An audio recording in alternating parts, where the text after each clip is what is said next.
महाराष्ट्र का भीमा कोरेगांव धधक रहा है। जो चिंगारी 1 जनवरी को भड़की वो पुणे से शुरू होकर मुंबई और महाराष्ट्र के तमाम इलाकों तक फैल चुकी है। लेकिन इस पूरी हिंसा और इसके मायने समझने के लिए 200 साल पीछे जाना होगा, इतिहास की गठरी को टटोलना होगा। महाराष्ट्र के कोरेगांव में एक दलित जाति है महार। कहा जाता है कि उस वक्त पेशवाओं यानी ब्राह्मणों ने महारों के खिलाफ एक मार्शल लॉ लागू किया हुआ था।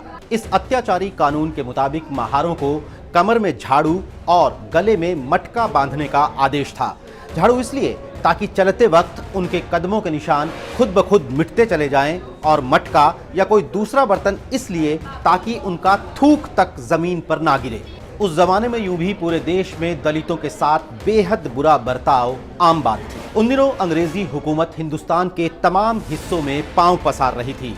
अंग्रेज महाराष्ट्र के उस हिस्से को भी अपने कब्जे में लेना चाहते थे। वो पहले ही पुणे के पेशवा, ग्वालियर के सिंधिया, इंदौर के होलकर, नागपुर के भोंसले और बड़ौदा के गायकवाड़ राजाओं से संधि कर चुके थे।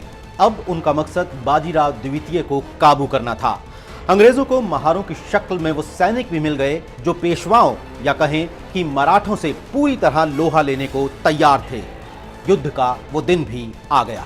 1 जनवरी 1818 भीमा नदी के किनारे कोरेगांव का मैदान, पुणे से 40 किलोमीटर दूर।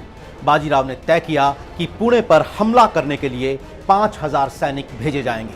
लेकिन जब उसे मालूम हुआ कि अंग्रेजों के पास सिर्फ 800 सैनिक हैं, तो बाजीराव ने फैसला पलट दिया। उसने 3 इन्फेंट्री यानी पैदल टुकड़ियां रवाना की। अंग्रेजी सेनापति कैप्टन फ्रांसिस टॉन्टन के नेतृत्व में कोरेगांव एक भीषण युद्ध का गवाह बना। ब्रिटिश सेना में शामिल थे बॉम्बे नेटिव इन्फेंट्री के 500 जवान, जिनमें ज्यादातर महार थे। सामने थी पेशवा बाजीराव द्वितीय की 2500 सैनिकों वाली सेना। कई बार यह भी कहा जाता है कि पेशवा की सेना में तो 25000 सैनिक थे। यह एक ऐसा युद्ध था जिसमें कम सैनिकों वाली सेना ने पेशवाओं के छक्के छुड़ा दिए। संख्या बल महज संख्या बल रह गया। करीब 12 घंटे चले युद्ध के बाद पेशवा सेना को कदम पीछे खींचने पड़े। इस जंग को महार सैनिकों की जाबाजी और युद्ध कौशल के लिए भी याद रखा जाता है। इतिहासकार और दलित चिंतक मानते हैं कि ये दलितों के इतिहास में एक बड़ी घटना थी। ये उन पेशवाओं पर जीत का प्रतीक बन गई जिन्होंने बरसों तक महारों को दबा कर रखा था। ब्रिटिश कंपनी ने अपने सैनिकों की याद में कोरेगांव में एक जय स्तंभ का निर्माण करवाया। इसमें युद्ध में शहीद हुए 49 सैनिकों के नाम भी उकेरे गए, जिनमें 22 महार जाति के थे। ये दलितों की जीत और पेशवाओं के खिलाफ बगावत का बड़ा प्रतीक बन गया। 1 जनवरी 1927 को डॉक्टर भीमराव अंबेडकर ने जय स्तंभ के दर्शन किए। तब से 1 जनवरी जैसे दलितों के लिए उत्सव का दिन बन गया। साल दर साल देश के तमाम हिस्सों से दलित समाज के लोग कोरेगांव पहुंचने लगे और जय स्तंभ पर अपने नायकों को नमन करने लगे।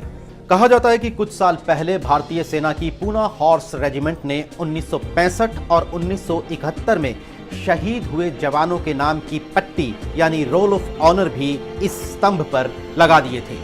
इस साल कोरेगांव युद्ध के 200 साल पूरे होने के जश्न से पहले इस रोल ऑफ ऑनर को हटाने को लेकर सोशल मीडिया पर संदेश फैलने लगे। कहा जाने लगा कि यह दलित स्मारक पर कब्जा जमाने की कोशिश है। और फिर आया 1 जनवरी 2018 जब मराठों ने दलितों के इस जश्न को रोकने की कोशिश की और ये विवाद हिंसा की शक्ल में सड़कों पर आ गया। आज हिंसा की ये आग महाराष्ट्र के तमाम हिस्सों तक पहुंच चुकी है।